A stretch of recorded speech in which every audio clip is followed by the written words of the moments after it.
Social media is always in the age where of the two extremes, like something's got to be the greatest thing in the world or the worst thing in the world, and people are going crazy because of Snoop announcing that he's coming out with a gospel album 2 weeks ago, which is crazy to me. It doesn't make any. Why are you people so mad about it?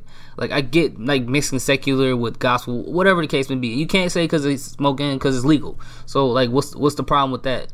But the thing is, it's crazy. Like, it's like, let the man work, man. Like, he's an artist for one. So with artists, they move around across different genres. Like, he's probably at the tail end of his career as far as being a rapper. And I'm not saying that he can't rap or he's not good anymore, but his personality is huge right now. It's across the world. He can do whatever he want to do, and people will come and look at it and check it out.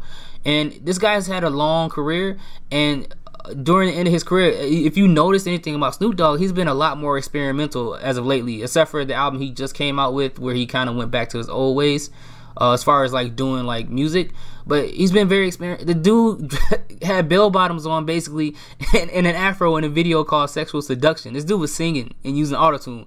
Like, you couldn't tell nobody when Doggy Style that Snoop Dogg would be dancing with the afro and singing with autotune. Like, you couldn't tell them that. And then the thing is that's good about this gospel albums, like, at least he's like trying to inspire people. Like, with albums that he came out before, he was talking about being a Crip, killing people, basically just sipping gin and juice, just doing random stuff. Like, he wasn't like a hardcore killer, but he would like kind of talk about that stuff in there. But like, him from then coming up to making a gospel album, like, I think that's actually good, man. He can inspire people, and like, it can help him out. You never know. You never know who it can help out. And I heard a piece of it. It sounded pretty decent. It sounded pretty good to me. And like, not only that, like, we got to stop acting like a decision that one person make is going to be the end all be all of whatever we're interested in. Like, they're acting like if he drops a gospel album, it's going to end Christianity as a whole. A religion that's worldwide and been around for hundreds of years is going to be destroyed because of because Snoop Dogg decided to drop a gospel album, and that's gonna cause the end of the world, and then Mortal Kombat is gonna start over an album. You think an album is gonna really like be a big deal? A gospel album? It's a gospel album though, and you know he's not gonna talk about like smoking weed, I hope, but he's not gonna be talking about killing or like I guess quote unquote fornicating. He's not gonna be talking about any of that. It's gonna be a gospel album, man. Like, give him a chance. Like, you don't know yet.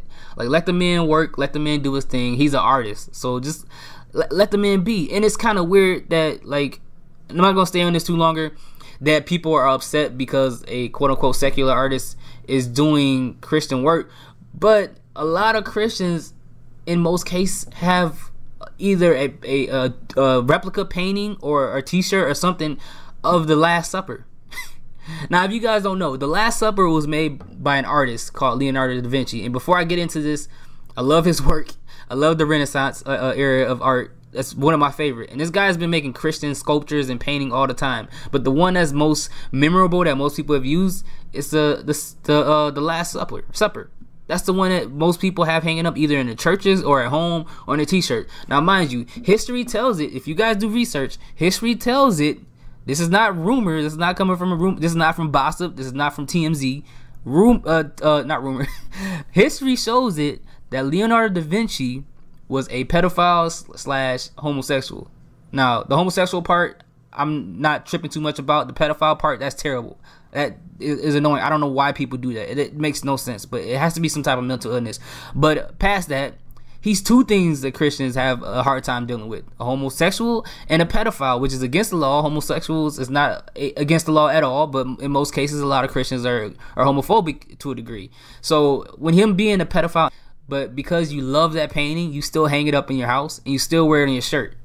So obviously, people's lifestyle does not have to reflect in their work. So why are you giving Snoop Dogg a hard time about making gospel albums when all the dude is doing smoking weed? He has a family. He's married. So the stuff that he's doing is not even close to what Leonardo da Vinci was doing back in the day.